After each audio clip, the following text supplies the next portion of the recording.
Welcome to Season 3 of the Questions With podcast, hosted by Quest Ventures, the top venture capital fund in Asia.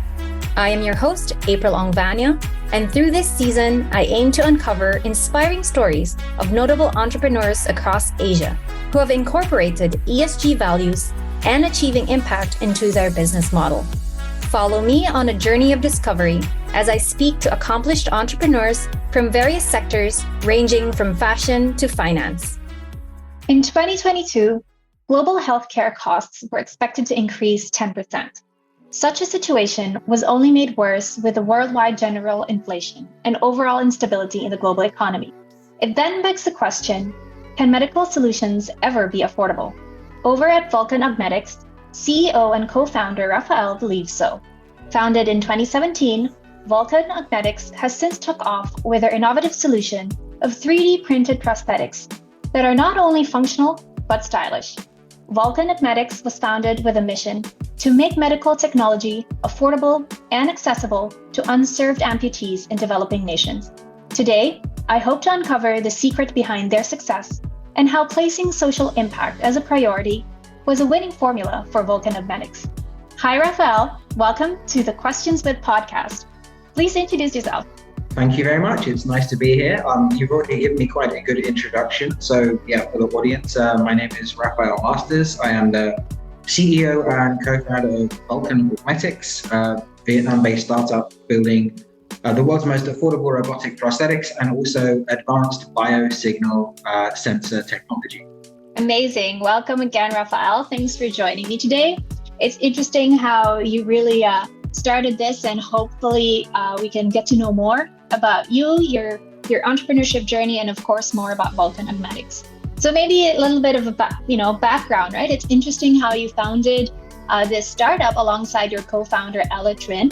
Could you share a little bit more about how you met her, and how was it like in choosing the right business partner when you wanted to start this? Sure. So actually, Ella joined the company a little bit later. I started the company in 2017 with a venture studio called Ali 51. Mm-hmm. And they were quite unusual in that they were actually very, very helpful. That's good. Most venture builders and studios, the value they offer is questionable. But these guys, they helped us set up the company. They helped us with the registration, the legal documentation, setting up the accounting department and taxes, like all of that. And so we started the project at that stage in 2017. And we ran it for about 6 months, just in a very pure sort of R&D phase, learning what we were doing. And we had one amputee. He's currently our Vietnam head of sales. And we started off with him just throwing different arms on him over a few months. And about 6 months in, we figured that, this is a project that can work. This is a product that makes sense and is distributable at scale. So let's sort of get formal. So we established the company. And at that stage, Ella was brought in as a project manager. At that time, we were one of several projects in the venture builder, and we were called Project Iron Man. She quite liked that name and decided that that's what she wanted to sort of dedicate her time to. And Ella is one of the most incredibly talented, charming, proactive, hustling people I've ever met in my entire life. So she came in as just an employee, as project manager. And within about 6 months, I kind of figured out that if I did not bring her on as a co-founder, I would just be incredibly stupid. Made her the offer, gave her some equity and brought her on board. And it's just been an incredible journey ever since. That's great. I mean, of course, it's really good that you two, cross paths and you share this vision, right, for your startup. And, maybe also I'm curious, what are some of the core values you hold close to heart as an entrepreneur? I guess integrity and sincerity are probably pretty high up for us. When we recruit, we tend to, we have a basic level of skills that we look for, but above that, it's also an attitude. We look for people who can be proactive, who are open to learn, who are sincere. We're one of the biggest challenges that you have in any company is default to trust. It takes a while to find people who can align with the notion that as a startup, we hire motivated people who are keen to make an impact, not only on society, but, with their work in a company.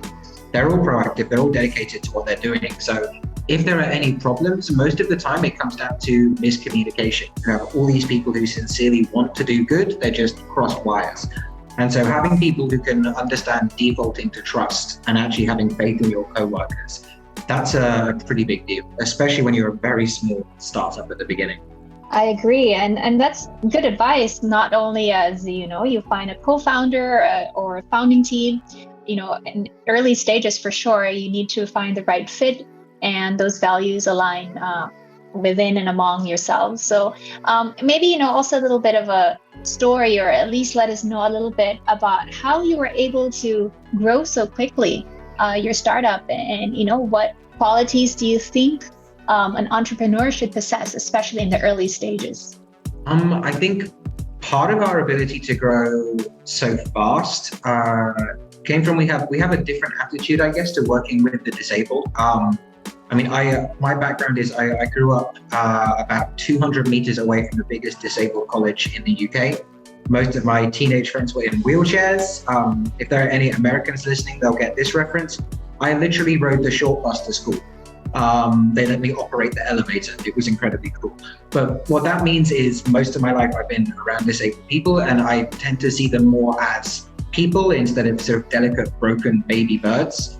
And this meant that when we found from day one, we were integrating amputees and end users into what we were doing. And we were throwing on prototypes to them as quickly as we could get them out. Like in the early days of the company, we were iterating one new prosthetic arm prototype every 1.5 to 2 months, because at that stage, you don't really know where you want to go. So you're trying all these different directions and different sort of sensor systems and mechanisms to control the hand. And then once we narrowed it down, it took us about 2.5 years to move from R&D to market. Normally in the industry, it takes about 4 years. Part of the reason we were able to move so fast and so lean and affordably is, we were very, very quickly iterating. And once we were able to fail fast for like the first 6 to 9 months, and then we were able to narrow down very quickly to what people actually needed. One of the biggest challenges, especially if you're building products for the disabled, is you have to build what people actually need, not what you wish they needed. And that's a really difficult trap not to sort of fall into, especially when you're working with a team of engineers building products, because, engineers want to engineer, and they will always look for I guess I'd call it the sexiest solution to any given challenge. And you have to sort of be quite careful to not let them get too carried away. Yes, that's true. I mean, it's really very interesting, and your story, your personal story about this space that you got into and how you ended up, starting or actually being in this space. So maybe you can introduce more specifically what Vulcan Augmetics is to our audience, and then we'll dig a little bit deeper about it. Sure. So as you might gather from the name Augmetics, we are all about augmenting technology, putting technology onto humans to increase their capacity. And prosthetics is simply step one in this. Our ultimate goal is to build the control systems and control software for any devices that you put on your body. So starting with prosthetics, but you can expand that to assistive devices, assistive technology, wheelchairs. You can expand it to VR and AR, exosuits, clinical and monitoring diagnostics. Basically, anywhere you're putting technology onto your body, we want to be the ones running the operating system. And part of our kind of belief there, something that I'd say sets us apart, is when we look at disabled people, we see huge potential and value. Most people look at them as kind of, as I said earlier, broken baby birds, objects of pity. Whereas for us, we see them as tech pioneers. There is nobody in the world who is more motivated to give feedback and improve wearable devices and technology than the disabled community. And if you want to build control systems that respond perfectly to the human body, these are the people you need. They have extraordinary value. And so that's kind of what we do. We leverage the disabled community by giving them affordable assistive technology that links to very advanced biosignal sensors. And they help us build the data and the models so that we can apply these control systems to everyone. So, in 5 years, you may be playing around with your Apple or your Meta headset, and the control bracelet that you're wearing will have been developed by people who spend most of their life in wheelchairs. I think that pretty much sums us up, I guess. We're starting with robotic prosthetic hands because those give you the most advanced output. Like you can get more complex outputs that help you get better data. And it also is an area where, if you look at emerging markets, it's incredibly underserved. 95% of the disabled community in emerging markets have zero access to any kind of care. So one of the other things that we do is all of our software is designed to be super adaptive to the user. It uses machine learning to learn your body, and your device gets better over time. And our hardware is designed to be affordable and modular so that it's really easy to scale and distribute in low infrastructure environments. We want to basically make wearable technology into an affordable, convenient consumer product that can be delivered to your door and with full control in your hands. And prosthetics is our starting platform. That's incredible. And of course, the impact that you are making and you will continue to make with this product is definitely showcasing how innovation and technology can change lives. And for sure, like you said, you are really targeting a group that, are, I guess, like you said earlier, like Iron Man, right? They are the ones that can actually make use of these technologies so that they're assisted or their lives are improved. And it's really amazing. And you pointed out, right, the underserved community, but also the underserved market, right? So how did you decide to base Vulcan Augmetics in Vietnam? A few reasons, I guess. The most obvious one is that I was here at the time and I saw a real gap in the market. I've been in Vietnam for 15 years now. Another one is that actually, if you're going to be building a product, Vietnam is one of the best places in the world to do so. Labor costs are fairly low, and the cost of living is also fairly low. You can build a very, very good team. They have an incredibly high literacy rate, a very young population. They have high internet penetration. They've got an increasing number of trade deals going on, like CTTP. They've got an FDA with the EU, so they're pretty good on that front. But also, Vietnamese engineers are interestingly skilled. They can take incredibly complex products and concepts and hammer them down into the most basic, simple, fundamental functionality that you need. Vietnam is a place where, a few stories from Vietnam. So there was a student who really liked the Batman movies. So he literally built himself the Batmod, the sort of Batman fight. There was another farmer who really loved helicopters, but you can't it's incredibly hard to get licensed and get access to them here. So he built one in his field. One of my favorite all-time photographs from Vietnam is there's a famous clip from the Vietnam-American War, and it's a bunch of doctors and nurses in full surgical scrubs standing knee-deep in water in a swamp, about to perform surgery using coconuts as IVs. And a country that will take that kind of solution-oriented approach is a country that can achieve anything. So having Vietnamese engineers is a huge, huge boon and asset. And I think the final thing is, or two more things actually. The other thing is that they can hustle.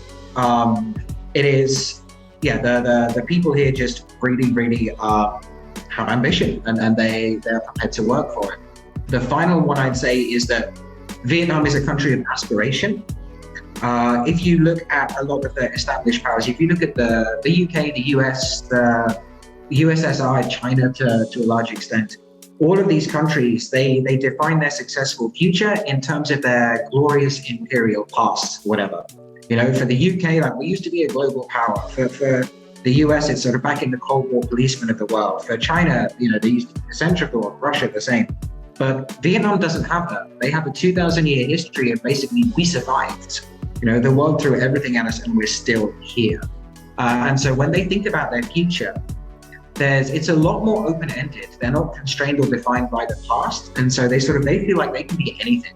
And it's a very optimistic mindset to work with. And that's sort of one of the reasons that I guess I've been here so long.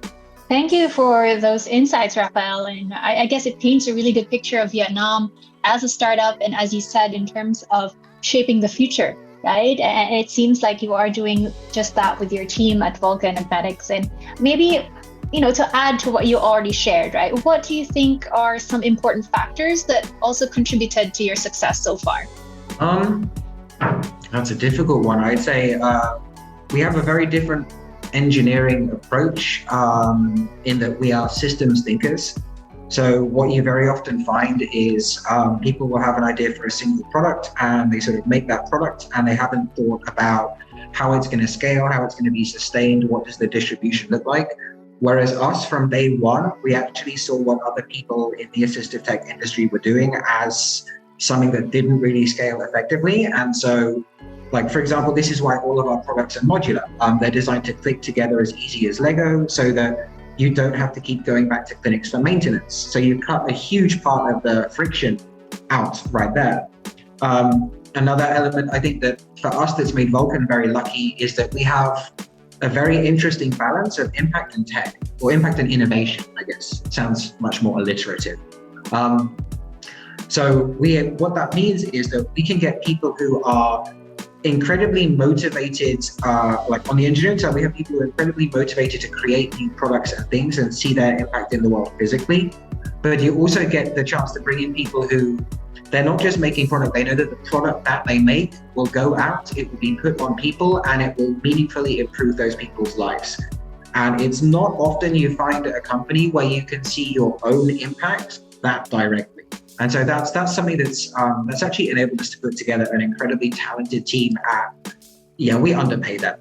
They get way less money than they should, to be fair. Hopefully we'll be able to fix that after the next funding round. But one of the reasons we've been able to get so far so lean is because, having that combination of impact and innovation is something that really resonates with new hires.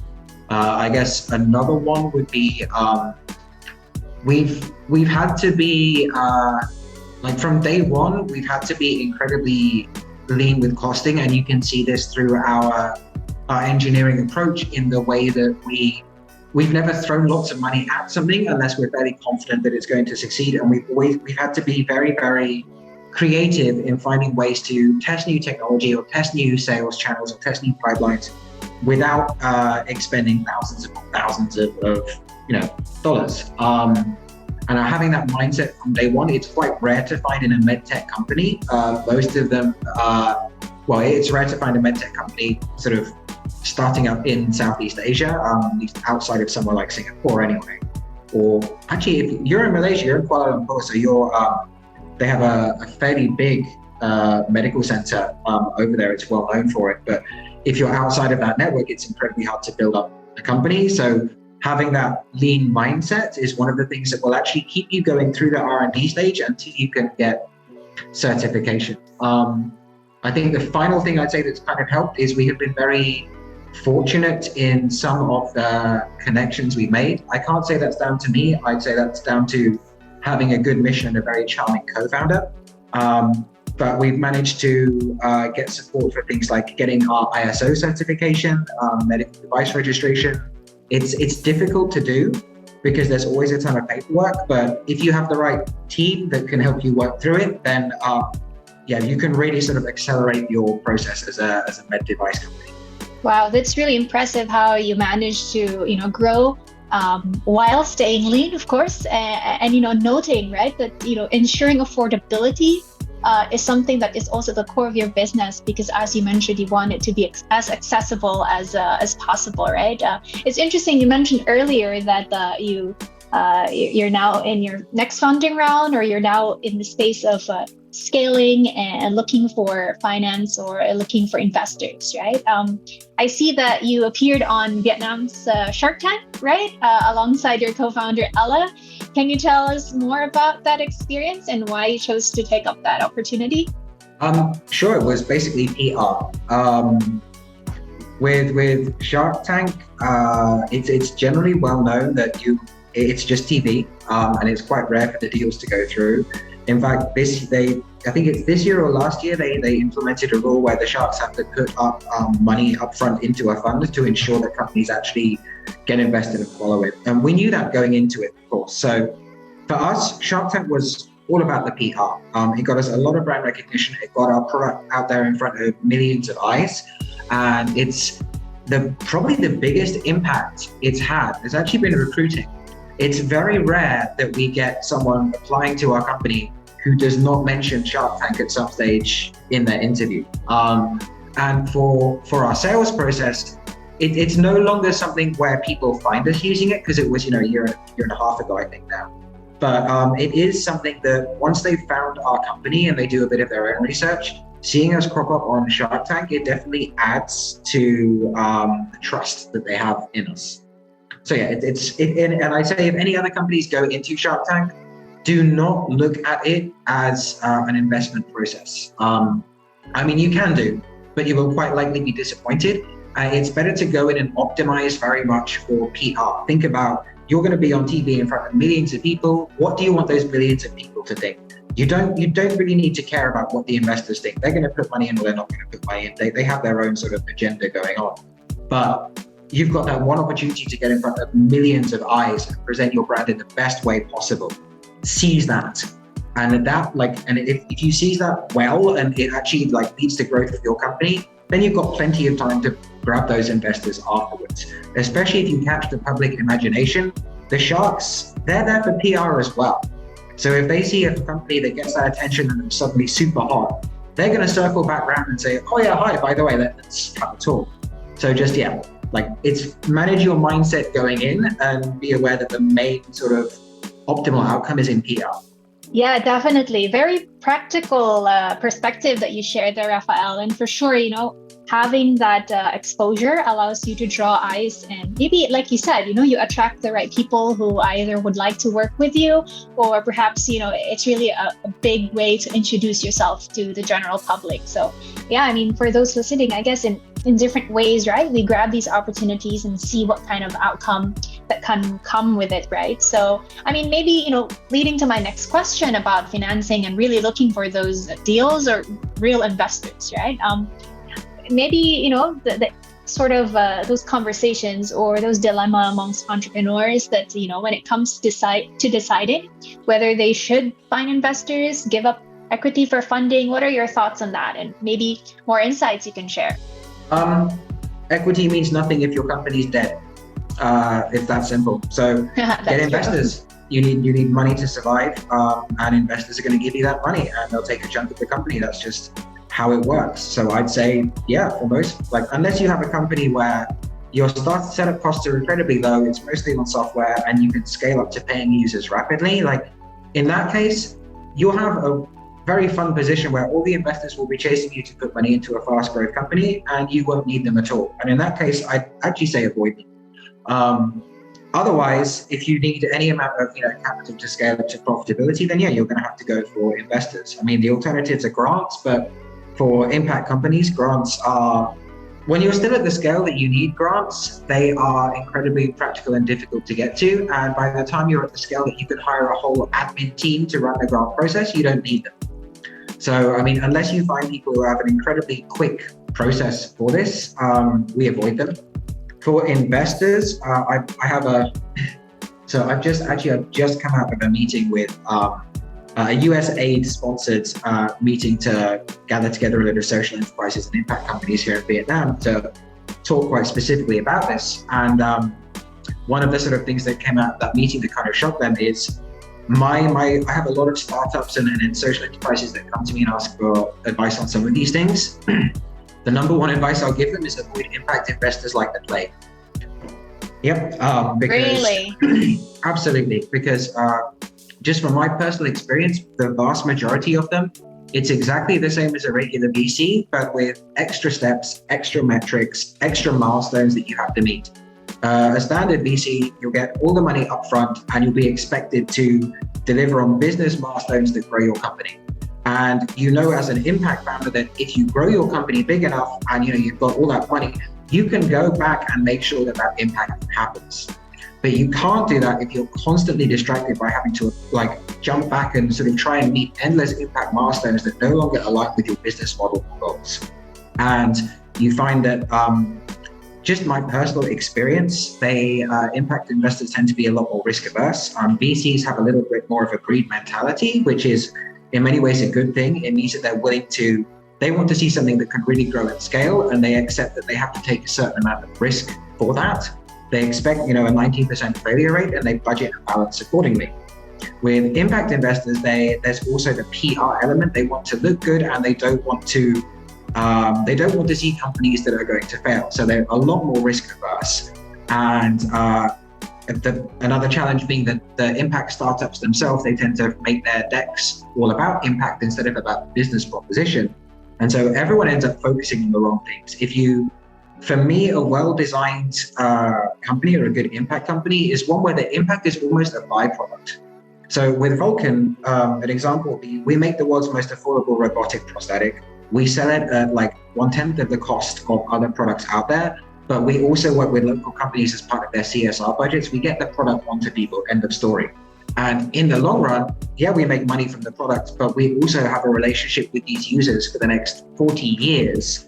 And that's where real money is. You give them the tools, they go out and earn money, they make value, they come back, they upgrade, you get more money. But that kind of comes from having a viable business model at the beginning. If we started off by saying, we'll just give free prosthetics to everyone, you don't have a business. And then when you don't have a business, you don't have any sustainable impact.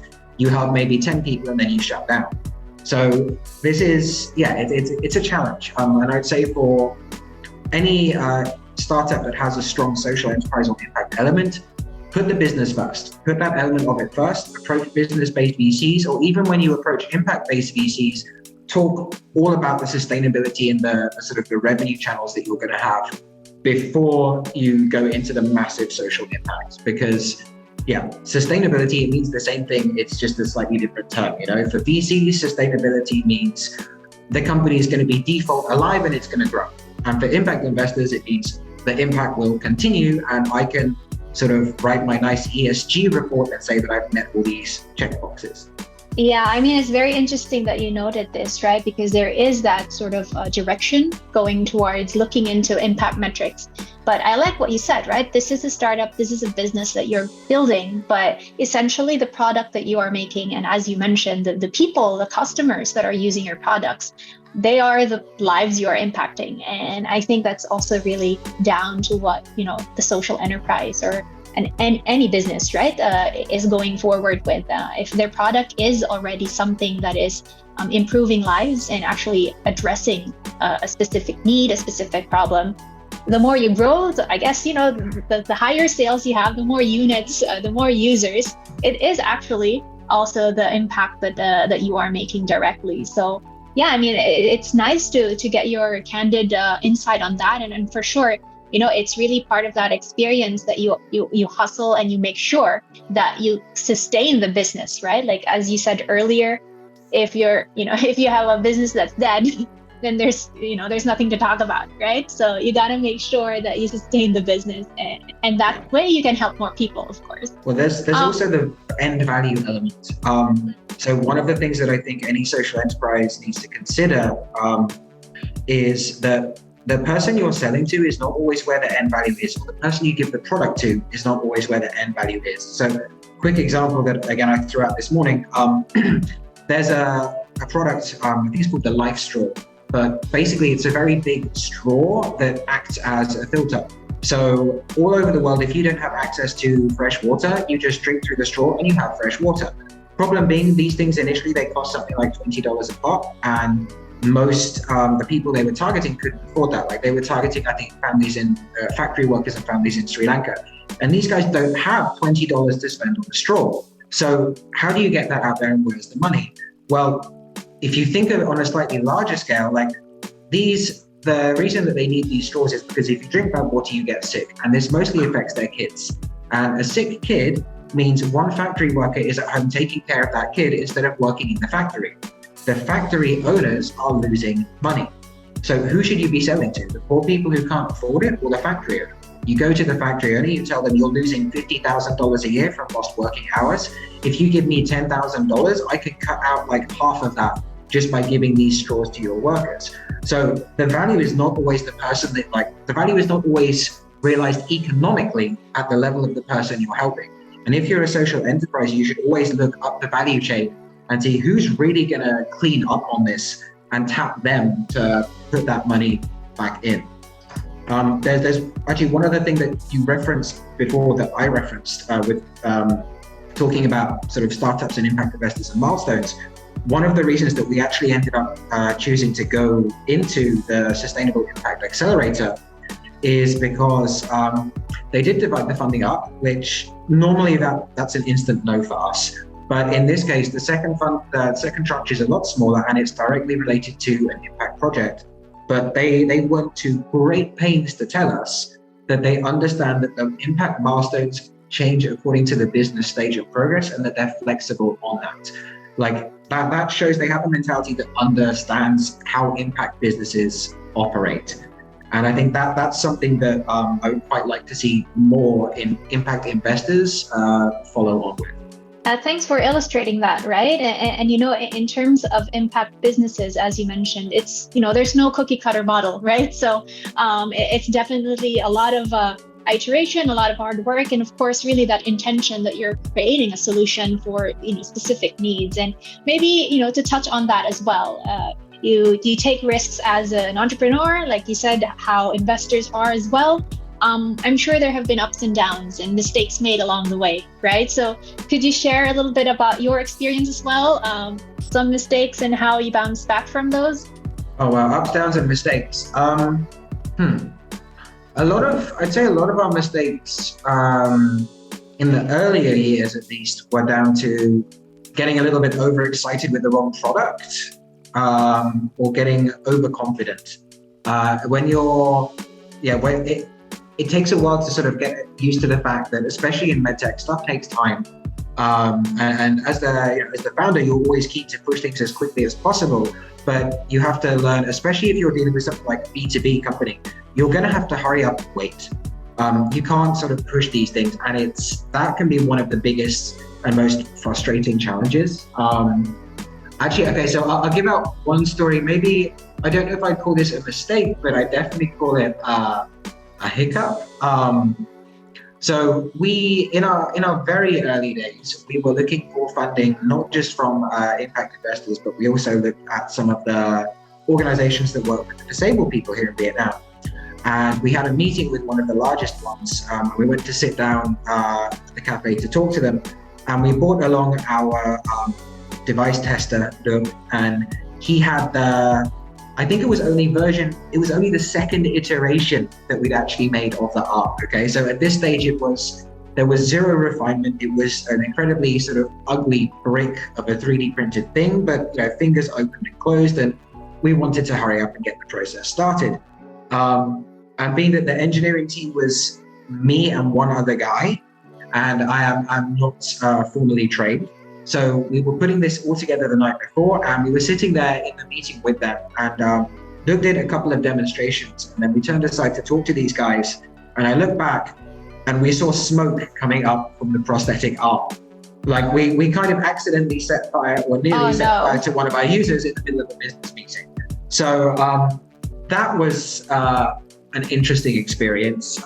Definitely learned a lot from that, both in terms of engineering and how we should approach business partners.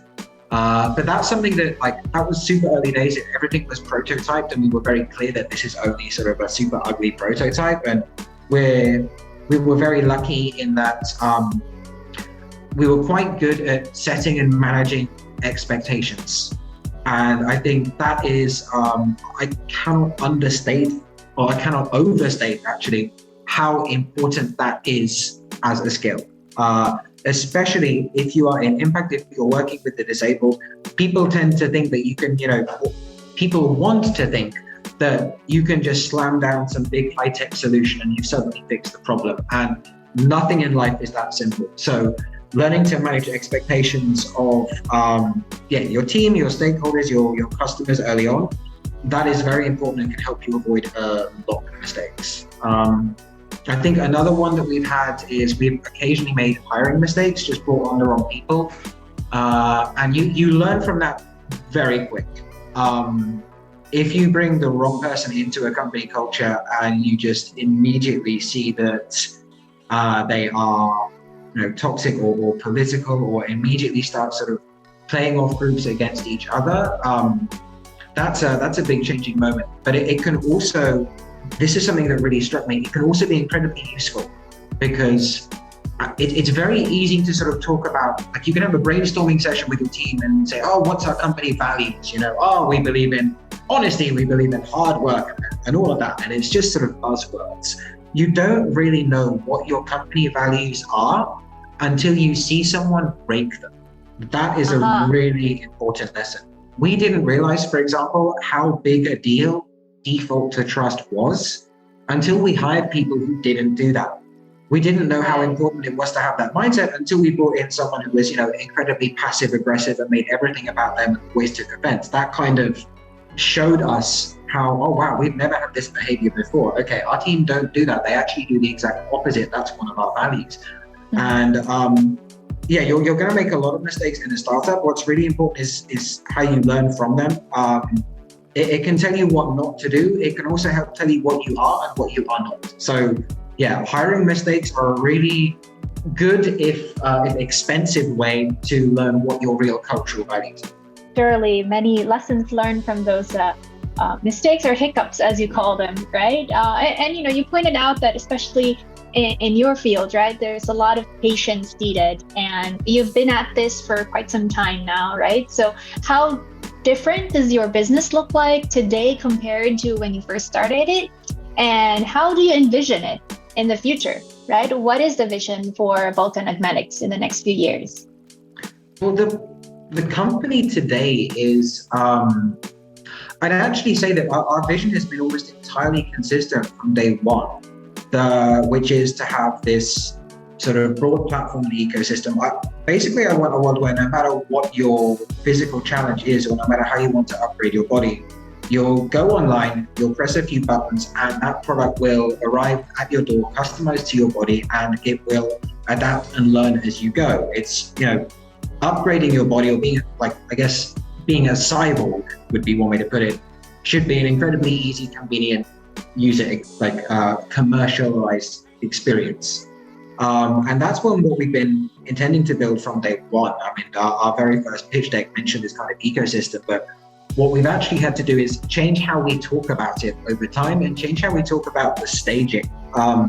So the end vision is exactly the same, and I can show people our pitch decks from 2018 that say directly what our end goal is now in slightly different words. But as we've spoken to different investors, we've just had to rephrase it to what aligns with what they're looking for. So for some of them, they don't want to hear about the hardware side of things. They're fascinated by the software. Some of them, they're more like, and even then you've got variety. So some of them are really interested in the sensor and machine learning software. Some of them are interested in our ability to do super high compression on edge computing devices. Some of them really like the idea that because we have a strong brand, we actually do, we have an online shop that allows us to sell a wider range of products that aren't our own. They like the e-commerce angle. And all of this is something that you build up around our sort of basic technological stack, hardware, software, and service to a certain extent. So the company vision is almost identical, but the only thing that's changed is how we talk about it, how we portray it to investors at different stages, how we talk about where we are now. So this is, I probably shouldn't say this on like a podcast that's going to go out to loads and loads of people, but yeah, like the way I talk about the company right now to a lot of VCs is I'll emphasize our biosignal sensor technology, which is, not to blow our own trumpet, but it is some of the best in the world.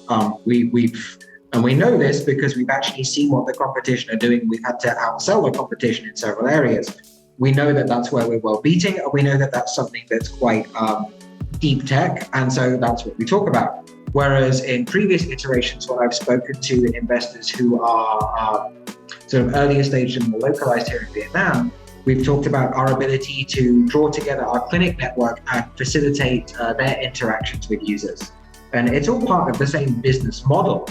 And it all leads to the same sort of end vision of basically, like the Apple for cyborgs, if you want to call it that.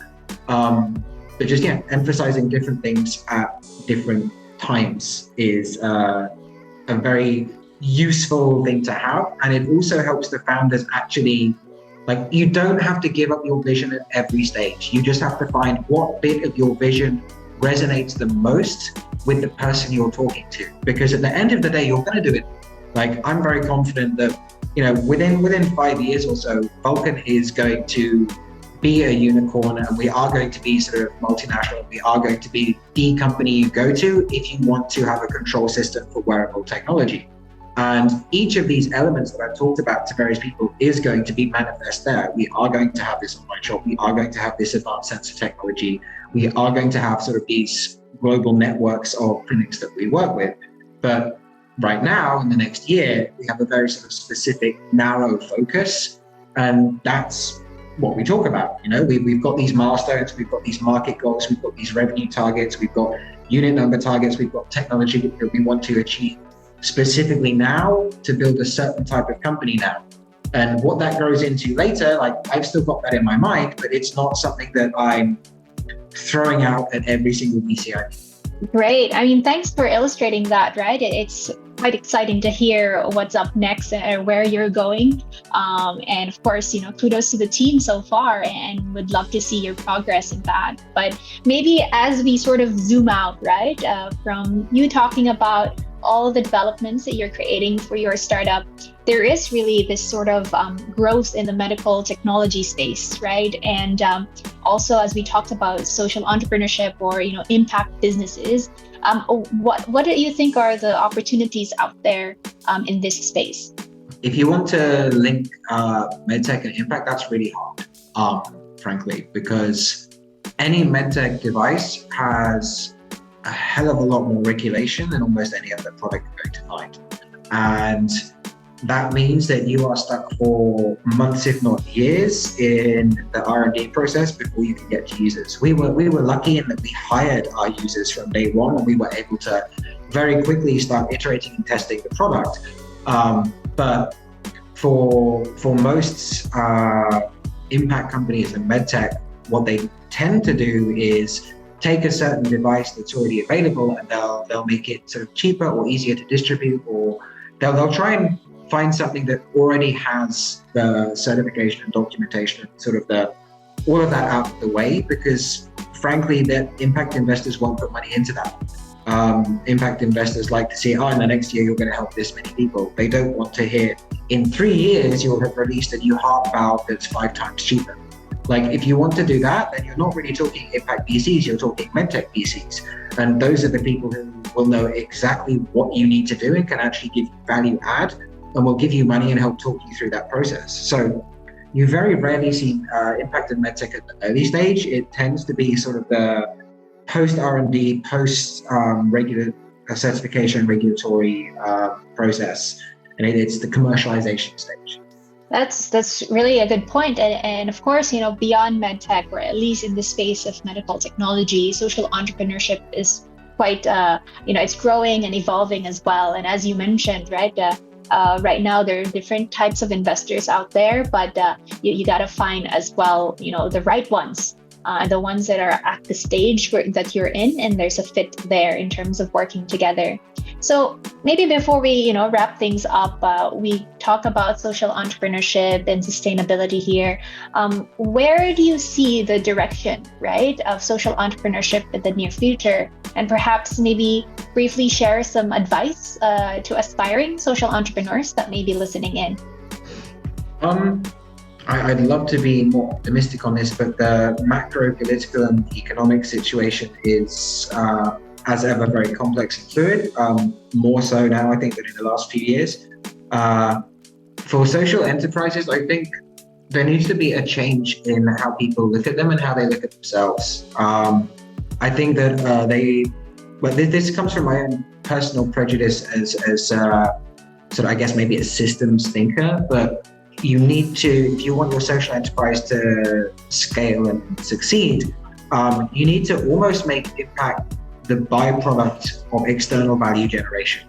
You need to figure out, where can I make a ton of money by helping people? It's not how can I help people and make a ton of money. It's the other way around. Where can I make a ton of money by helping people? And that's very difficult to do if like your initial motivation is looking at those people. So you have to take a step back, look higher up the value chain, see where you can find someone who is willing to pay for the larger scale impacts that you are going to have, one or two layers up. And I think that's probably the advice I give to social entrepreneurs as well. Don't build products, build systems, or at least think in terms of systems, because the people that you want to help are almost never going to have the money or resources to pay for the product that you want to sell them. I mean, some of them can, and if they can, like that's good. I mean, especially if your product is massively cheaper than anything else available, that's nice. But in a lot of cases, the solutions that you want to provide are not going to show a real economic return for years. And so the individuals you want to help, they don't have that time to wait. They can't take that hit. You need to look for the big pockets up the chain who are going to see a larger economic return, who do think in terms of those longer timelines, and who are willing to put money towards it. And the challenge then is you have to come to them with not an impact case, but a business case. You have to come to them with a business case, and your impact is the cherry on top. By the way, if you invest in this business, which is going to grow and scale and be huge and make a ton of money, it will also help 5,000 people per year just as we make the money. We don't have to spend extra on helping these people. It's automatic, and you get to look fantastic. You get to meet your SDG goals. You get to tell your sort of LPs or GPs that you've invested in companies that are having impact. You get some nice media for your booklets. Like you find what they value really, and play to that. And I think any other advice for social entrepreneurs would be find a co-founder who can go on the journey with you. I think that's important. Always be aware that you need to build a sustainable, viable business, not just a charity. Charity is great in a crisis, but it's useless for making long-term change or impact. It just breeds dependency. So you need to think very carefully about how to engineer the behavior of the people you want to help to get the best output. You don't want to create dependencies. I think that's pretty much it. Have a good team. Think about what you want to do in terms of a business. Always look higher up the value chain for the bigger players that you can sell to and who will actually put money down. And be aware of your risk profile, I'd say, as well. Anytime you're going to someone who sort of says their whole focus is impact, they're going to have a very different risk profile to people who are sort of, I guess, pure VCs and startup plays. And so always adjust your angle depending on what kind of investor you're talking to. Don't take the same deck everywhere.